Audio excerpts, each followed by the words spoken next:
Siphinde sinibingelele kuseyena ingqobo lo uDumsane kwiKhaya TV2. Sinensizwa akithi ke la esizothi ukuxoxa nayo sinengxoxo esizoyizwa kuyona efisa ukusazisa yona. Ngizoke ngiyibingelele ke insizwa ibe siyazisho ukuthi ubani. Sawubona ke insizwa akithi. Yebo sanibona.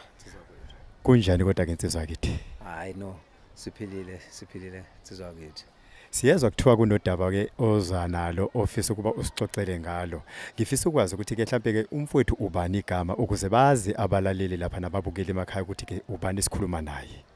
Lapha ukhuluma noZamani wakwaNzama abambiza ngoCucwa wala endaweni yaseMzumbe kuWard 14 ngaphansi kwesigodi saseMgubweni. Hayi ke kuyazwakala. Cha ke insizwa kithi sizwile la kuthiwa impela ufisa ukuba sibe nengxoxo nawe ngoba kunodaba ofisa ukuba usazise lona. Sesikhona ke ngoba hayi masibiziwe thina siyatheleka sifike eqathatha la sibizwa khona. Ngoba ukucoshela yona indaba hayi sizidinga impela ukuze ababukeli nabalaleli emakhaya bakwazi ukuthi bazizwele ngokwabo ukuthi ke ngabe kwenzakalani ezweni sakhile. Ngabe ke udaba lwakho zanalo ngabe luudaba olukanjani awukusilandise kafushane. Ngibonge kakhulu ukuthola leli thuba nokusukumela phezulu ukuthi uma nizwa ukuthi kunezinkinga nezikhona emphakathini nisondele eduzane kuyajabulisa kakhulu ukuzwa kwenzeka lokho ngoba kuona kuyakulekelela ekugwemeni nezinto eziningi ezingenzeka ngokuthi uma sezifikela kwecoshela bezindaba ziyazi bese zifika ezweni lonke bese zikwazi ukuthi zikhalimeke ukuthi singaphinde kube khona abantu abagcina belimala ngesimo esifanayo. Lapha ke ngizonibikela ngodaba mina ke nje kwangizishilo ngumuzamani uCucwa wakwaNzama khona lapha kwaWard 14 eMzumbe ngaphansi kweregion yethu uGu region. Ngizonibikela ngodaba lesihlo esenzekele khona la ngasekhaya. Ngiligqokile ke ikepisi lami leli lokuba usihlalo kwelesingo wesabregion yaseMzumbe ngokuba usihlalo ke weqembu leMkhonto wesizwe. Kodwa lokho ngizonibikela kona la namhlanje ngizonikhulumela ngesehlo sento eyenzeke la ekhaya endaweni engikhulele kuyo. Kakhulukazi ke ngizonibikela njengomhlali wala endaweni engikwazi ukuthi mangithola indaba njenganalolu ngiphuthume ngisondele khona ukuze ngizolilungisa. Ngizonikhombisa ke nje kafushane khona nizoyibona nani lento engikhuluma ngayo ukuthi into kanjani. La sinendawo ekhombisa islab le ekade yakhiwa kunogogo ke la kule ndawo esikuyona. Ugogo ke waba nesimo sokuthi agcine ewelwa yindlu yakhe. Uma ewelwa ilendlu yakhe manje la engizonikhombisa nala nibone naku indlu ya umuzi wagogo ukuthi unjani. Umuzi wagogo nilade ehlala kuona kubhidlikile njengoba nibona nje indlu ehlala kuyona leli kopana. Sibeke njengabantu bomphakathi abawukhathalela umphakathi kakhulukazi ke thina njengoba sikhulumela ukuthi ngokweqembu lethu wonke into sifuna umphakathi phambili, inkululeko phambili. Sibe sekusukumela ke lokho ngokukhulu ukuphuthuma ukuthi silinikele khona ukuthinini ngihlangane nomntwana okuyena oward committee wakhona la endaweni umntwana lo silindele sithole. Ngithi mntwana ngeke sikwazi ukuhlala kanje ekuhlaleni kukhona sikhona.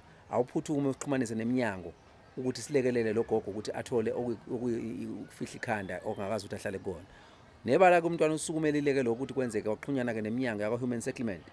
Ekwazile ke ukuthi iphendule ngokukhulu ukusheshsha ukuthi angene ugogo angene ngaphansi kohlaka lolu la ka disaster ukuthi athole ukuthi anikelele ukuthi athole akhelwe indlu.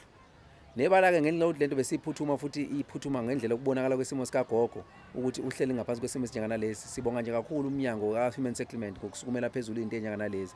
Engicabanga ukuthi uyafisa na ukuthi uzizwe izinto ezinjengana lezi mazenzeka emphakathini ukuze kuavoideke ukuthi bathi belekelela beumphakathi behulumeni kodwa bese kuba khona izimo la kukhona abantu abakuvimbayo lokho. Ngithi ke uma ngisakusuka ngisakuchaza lokho namhlanje batheke bese befikile ngoba bafike day before izolo. Uma befike lo mphakathi wafika wathola ukuthi ubuza indawo ukuthi kukuphi kagogo ukuze bacacise baziswe khona la kwehleke khona lesehlakala kufanele bazokwakha khona indlu. Base beyalelwa ukuthi cha hambani nendaweni ethile bebefonela mina qobo lwami. Ngaba director ukuthi bahambe ngase ngibaxhumanisa naye umntwana weWard committee ukuthi abakhombise la kulomuzi le kufanele kwakhelwe khona logogo. Nebala ke khona la kaWard 14 bahambile ke baze bafika bafinyelela endaweni. Uma befika ke base bafike beyibona indawo base bexhumana nogogo bamthole khona ugogo ekhaya. Gogo wayesebakhombisa ukuthi cha nali ibala afisa ukuthi bamakhele kulona la nje ngaphezulu kwezindlu zakwakhe ugogo lekwaphezulu kwala ekudilike khona indlu. Bese sisukuma ke kusukumela phezulu ukuthi ke bese kucinga ukuthi umphakathi awukhiphe ke abantu abazokulekelela ekuthinini kwakhe ugogo indlu yakhe ngokukhulu ukuphuthuma. Sikujabuleleke lokho ukuthi usonkontileka uma efika njengoba sezethulile ekuthini ukuthi uyafika uzele endaweni aphinde futhi anikeze amathuba omsebenzi abantwini bakhona la endaweni. Bese siphuthuma kumntwana njengeWard committee kwabhekwa abantwana bakhona endaweni abadinga amatoho base besondela abantwana bababili babafana ukuthi bazolekelela la nosonkontileka ukuthi kwakhelwe logogo. bayiqalile-ke ukulungisa-ke benze preparation njengoba nibona nje isiza sivuliwe kanje baqala basivula isiza savuleka saba sihle emveni kwaloko base bethatha-ke ibhokisi-ke namhlanje bese kusuku la sebeqala bekhona befaka khona isilebhu ukuthi babe sebenyusiza indonga. Awu bathi nje bathe kuseyisekuseni nje ngikhathi semina sekuseni kusasekuseni nje impela kwabe kufika-ke umnumzane isakhamuzi sakhona la kwaNdaba Ezitha umnumzane uKhawula ophinde-ke abe semnyangweni lo weze sports and culture. Ayi wafika wazokhalaza-ke indaba ukuthi ngase kube umkhandlu uyazini ngalokwakhiwa kwalendlu yakhiwayo la. Ngokuthi-ke bekhulumisana nosonkontileka osonkontileka bengenalo ulwazi ukuthi into kwenzakala kanjani kanti ngaphambili kokuthi kuqale kwenziwa ama-preparations ekwabe kwesekwenzeka ukuthi-ke umntwana lo uSilindelo Sithole okuyena o-ward coordinator osewadini ube sesukumela phezulu ukuthi-ke ahambele enduneni wabathatha kwaba nayo enduneni mayefika-ke enduneni yendawo la induna uMthembu yase ikuveza ukuthi cha le ndawo isemngceleni ubaba uMthembu-ke uyena naye lo velayo la obuya avele ngoba simbuye sesimlanda-ke emva kokuthi sesitholile ukuthi kunale nkinga enjenganale kwase kuthiwa le ndawo isemngceleni phakathi komgubo nesigodi sakhe. Ayi ube se-advisor-ke umbeluleke ukuthi akhanje kuyiwe kuNdunankulu ngoba indawo icishe ikwele ngaphansi kwaNdunankulu umgubo kutholakala ukuthi uNdunankulu-ke lo akaphilile kulezi insuku kwase kuhanjwa-ke kiwa kuyena uNdunankulu-ke kuyamba yena umntwana lo akaSithole mebefika lapha kuNdunankulu wasethi uNdunankulu cha kulungile uyazi ngaleso simo uyacela ukuthi cha into engasenzeka manje aqhubeke kusebenze udaba uzobe selidlulisela naye komkhulu mase befikile bezomsiza ugogo ngoba uyasazi isimo sagogo sokuwelwa umuzi. Hayi-ke bese bevele behamba-ke beqhubeka kusonkontileka ngomsebenzi nakuwe namhlanje sekunale simo esinjenganalesi ukuthi umnumzane uKhawula useyafika-ke uyamisa ngokuthi nekushiwo-ke uyena usonkontileka njengoba nangu naye nizokwazi ukuthi kuzwakale kuyena inkulumo yakhe uyavela la esho khona ukuthi cha bafikile wafika wathi umnumzane uKhawula abame ukusebenza ngoba la kunamathuna waphinde wathi nendlu kuyofuneka mangabe beyakha futhi mangabe ukuthi bayamuva kube muvela la besuka la sebeseqale khona ukusebenza beyoyakha kwenye indawo lapha kuyofanele ukuthi ibheke le ingabheki ngasemgaqweni babe sebezama ukuveza ukuthi cha bona ngokukagogo ugogo uthe ufisa indlu yakhiwe la and ufisa ukuthi ibheke ngala ngasemgaqweni kodwa ibe mama la eqheleleni nomgaqo ukuze kungabe umuntu odlula ngomgaqo avela azithole sengena gogo ngoba uhlala yedwa. Uthi-ke cha ugogo naye ubekhona-ke ugogo naye uyazifakazela ukuthi ngempela umise kwathiwa kumiwe. Ngaleyo ndlela-ke ngibethi uma ngingenelela-ke njengelunga lomphakathi ngahamba ngabumlanda ubaba uNduna. Ubaba uNduna-ke ngizamlanda ngase ngimlanda ngemoto ukuthi akeze la uzobheka ukuthi kwenzakalani ngase kube lamathuna mhlambe ngenze ukuthi amathuna komunye umuzi noma kwenzakalani. Cha ubaba uNduna-ke ubaba uMthembu ufike wakhomba ngisho amanxiwa ukuthi la kwakuyikhona impela la kagogo na amanxiwa nazi izindlu lamathuna la kulele ubaba bakhe njengoba naye ugogo ezifakazela ukuthi ithuna likayise leli ithuna likabafowabo labo. Ngaleyo ndlela-ke amathuna akubo kagogo lawa indlu iqondene nakhona emathuneni akagogo emanxiweni amadala kagogo. So induna njengoba makusuke kubeka umuntu kuyaqalwa enduneni induna ebeka umuntu kungakho-ke ngisho ukuthi ngokwenduna yonke into ilandelekile ngendlela eyiyona.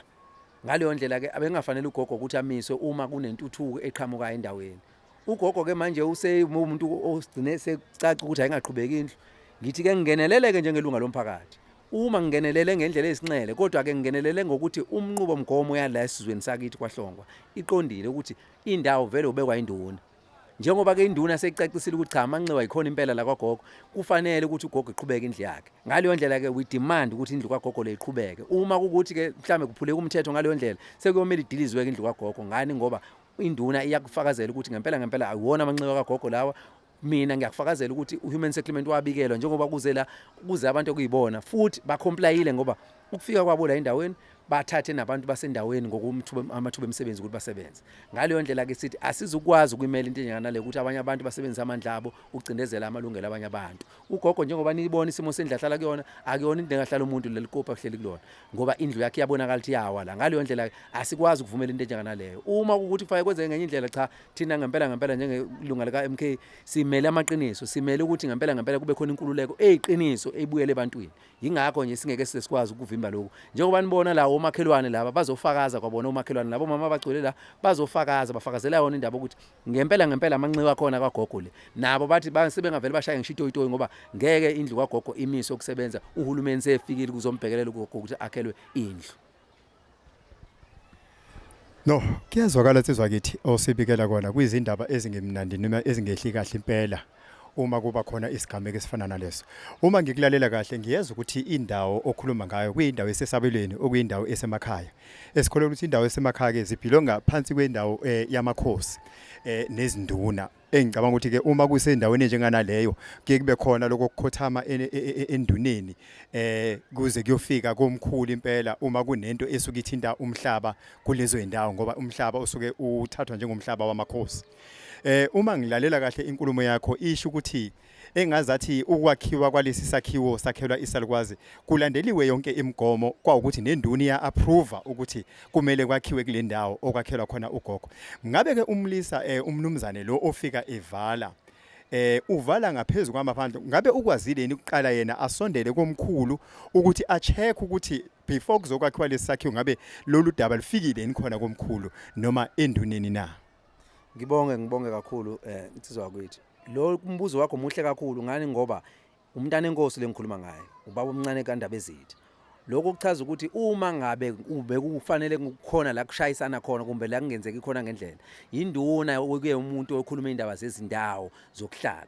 Lokho okungenza ukuthi ngibone ukuthi lento inenhlasa yento yepolitiki phakathi ukuthi kuyabonakala ukuthi uMK uyakusukumela ukuhlala kwabantu ekuhlaleni. Kungakho ukwazi ukuthi uyikhulumele ugijimela into njengana le nabo sonkontileka mase befika babuze kuyena ngoba yimina impela qobo lwami lengangisukumela indaba ukuthi akwazi ukuthi esikakhe endaweni kube khona isimo esinjengana lesi kumuntu esihlala naye. Kungakho ngakusukumela lokuthi aqhumanise iminyango ukuze athole ukulekeleleka ngoba yithina ntsha esikhona endaweni esiyimazwi nemiqondo yabantu abakhona endaweni asebebadala. Ngaleyo ndlela ke ukwenza kwakhe uma bekunesikhalo kumbe bekunento afisa ukubona ukuthi akulandeliwe imigudu indlela yakhe yokuqala iyaye noma ngabe umntana enkosi kodwa iyaye ikhulumisana nenduna noma nomkhandlu wakhe. Ngokuthi ke ukwenza kwami sengidlulile naNdabezitha. KuNdabezitha ngidlulile ngathola ukuthi ke uNdabezitha lolu daba alihlangani naye kodwa udaba lusukele kweleze nduna. Kungakho ke ngisuke mina qobo lwami ngaya lapha kwinduna kubaba uMthembu ekuyena induna yesigodi la ukuze ngiqinisekise ukuthi ngase kube ngempela labantu kuyaziwa ngabo. Ubaba uMthembu ke ucacisile ukuthi kwayizolo kade bekhona la bezoqinisekisa nje ukuthi sonkontileka abantu abasebenzayo abaholeleke ngendlela efanele bangarobheki.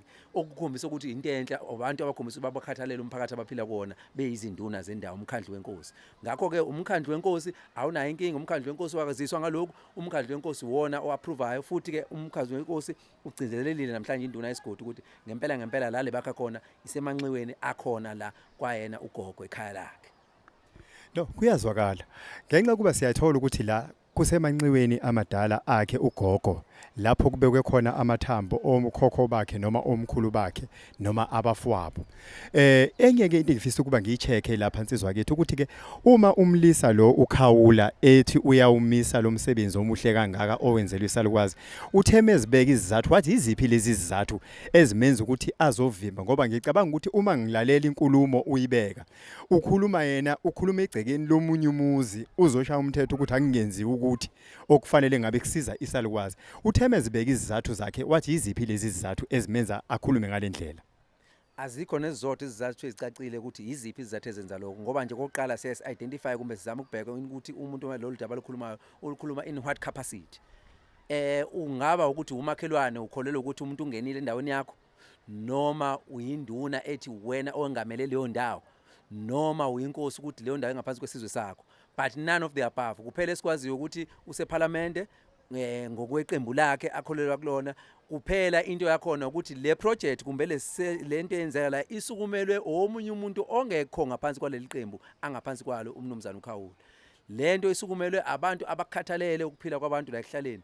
Abantu abakhathalele impilo yabantu iqembu abangaphansi kweqembu leMK. Njengoba ngisho ngithi ngingusihlalo wale subregion yonke yala eMzumbe ngaphansi kweqembu leMK esizozama kona ukushintsha impilo zibe ngcono. Angikwazi mina njengoba ngithumile ubaba uMsholozi ukuthi ngihlale kukhona umuntu engibona ewelwa izindlu ngiyazi iminyango ingakuphi. Ngiyazi ukuthi macisha ugesi kufanele ngiye kuphi. Yimina oqala efanele ngifonele kwa Eskom ngibike mangabe kufe itransform. Yimina oqala efanele ngibike mangabe ukuthi amanzi aphelile ecishile. Ngani ngoba ngukhathalela umphakathi engiphila kuona. Nguthandi ngoba ngifuna ivoti la kuphela. Kepha umphakathi wami ekufanele ukuthi ngelinye ilanga ube impilo engcono njengoba sikhulumela indaba ukuthi akube khona intuthuko emphakathini. Cha, kuyazwakala insizwa kithi izindaba zona ezingemnandi lezi. Kodwa ke siyabuka la ukuthi ke cha into ebiqhamuka la bekuyinto enhle kakhulu ewusizo emphakathini noma ezosiza abantu bakithi ukuphuculula isimo sempilo noma impilo senhlalo yabantu bakithi. Engakholelwa ukuthi ke kukhona noma elilodwa iqembu elingafisa ukuthi libone umuntu impilo yakhe ingahlali ngendlela enelisayo noma egculisayo. Manje kuyathusa kakhulu ke uma kuukuthi lesi simo sibonakala sifuna ukuba nenhlese yezepolitiki ngendlela ekhulumeka ngakhona. Kodwa ke mhlawumbe ke uma ngingangicheke ukuthi ke uma kuzwakala lezi inkulumo njengana lezi ukuthi ke uMr Khawulu zama ukumisa lo msebenzi ongaka, ngabe induna iyabeka ziphi imiphi imiqathango njenganomuntu onikezwe ama powers endaweni ukuba dile nezimo zokuhlaliswa kwabantu nokwakhelwa kwabantu endaweni, ngabe yiziphi inyathelo yena athe wazithatha uma ezwa kuthiwa kukhona osefike lapha ezovimba umsebenzi omuhle kangako wenzakalayo? Ngokwenduna ke njengomuntu kade nginaye lapha induna ke induna yesigodi sangaphansi kokhona komkhulu lo esikhuluma ngayo umnumzana uKhawula umnumzane ongumntana enkosi. Ngaleyo ndlela ke induna noma ngabe ikhulumile kodwa ngivumelene nayo ngesikhathi sisuka lapha sibe abantu ukuthi cha qhutsheke kusebenze naye induna beyikhona ukuthi cha ngempela akukho la kushayisana khona ngokohlelo la kusenduneni kumbe ngokohlelo la komkhulu. Ngokohlelo la komkhulu yonke imigudu ilandeliwe ngendlela ekuyiyona futhi yonke into ya comply yenziwa ngokufanele ngokumthetho wakomkhulu. Ngaleyo ndlela ke induna nayo ingeomunye umuntu ogcizelelile ukuthi cha kuyaqhutsheka kuyasetshenzwa ngoba akukho la kushayisana khona nohlelo lwakomkhulu uma ukuthi kuyakhiwa. Ngaleyo ndlela ke abantu baqhubekile kunyazile ukuthi abaqhubeke nokusebenza. Uma ke kuukuthi ke siyafisa ukuthi le ndaba ivele njengoba ivela la kuintatheli ukuthi ihambe izwakale ngoba uma ngelinye ilanga sekuvela indaba ukuthi le yandle yadilizwe esesithe asicela ukuthi iqhubeke yakhiwe, cha impela kulungile kuyobe sekufanele ukuthi idilizwe, kodwa kuyofanele kube khona incazelo eyonikeza isizwe sokuthi idilizwa nje ngasiphi isizathu ngani ngoba ugogo uhlele egogogweni. Ngaleyo ndlela ugogo futhi uyakuveza naye ukuthi wake waba nazo izethembiso ukuthi okwakhelwa indlu ngabo 2019, kodwa ke ethenjiswa abanye abathi zene kungenzeka ukuthi ukuthembiseka kwakhe kwakubathinta laba asebebona ukuthi manje seyiyakhiwa indlu bengakazi bezifeze izithembiso zabo. Kodwa ke lokho uzoshiwo ugogo ngeke kushiwe mina kakhulu. Kuphela engikusho ukuthi sithi indlu ayiqhubeke izoqhubeka, uma idilizwa ilungile yobe idilizwa kodwa yona izobe yakhiwe akhelwe ugogo lo ngoba thina singumphakathi, thina MK asikwazi ukuthi sihlale sibone umuntu ehleli unyawo luvele eminyango sibe emphakathini wethu esiphila kuwona. No, siyabonga kakhulu insizwa kithi ukuthi uye ube umuntu osibizayo ukuba usazise lolu daba. Sithanda ukuthi ke siyathemba ukuthi nabalaleli nababukeli emakhaya bayalizwela udaba njengana lolu. Esithemba ukuthi ke sizolilandela lolu daba kuze kuzofika ekugcineni. Sibonga kakhulu ke insizwa kithi. Kuseyimina ke lapho udaba esilitholayo la olwenzeke lapha eMzumbe. Ukuthi ke kuba khona izinto ezenzakalayo lapho kugcina kudlalwa khona ipolitiki nangesimo senhlalo yabantu okungeyona ke into enhle nesibuka into eyenzakalayo ekuhlaleni. But ke siyethemba ukuthi ke njengekhaya TV sizokwazi ukuthi sililandelele lo daba kuze kuzofika ekugcineni, nanokuthi ke sizofisa ukuthi ngelinye ilanga kwayena uMr Mthembu lo obekamisa umsebenzi mhlambe sifike simthole ukuze simuzwe ukuthi ngabe yiziphi lezi izathu ezimenza abe sezomisa intuthuko ezosiza isalukwazi endaweni na, ngoba kuyazwakala ukuthi la amisa khona kusendaweni yasekhaya lakhe usalukwazi emathuneni emanciweni akhona ekhaya. So ke manje uma futhi inkulumo yakhona izwakala ukuthi iya comply neenduna kuze kuyofika emakhosini, iyathanda impela ukuthi idide uma injalo. Kodwa ke siyethemba ukuthi ke uma simthola ngelinye ilanga naye uMr Mthembu uyokube sesinikeza incazelo njengekhaya TV ukuze nizwe balalele emakhaya ukuthi ngabe ithini inkulumo. Siyabonga kakhulu ke sisathi nje gqim shelele.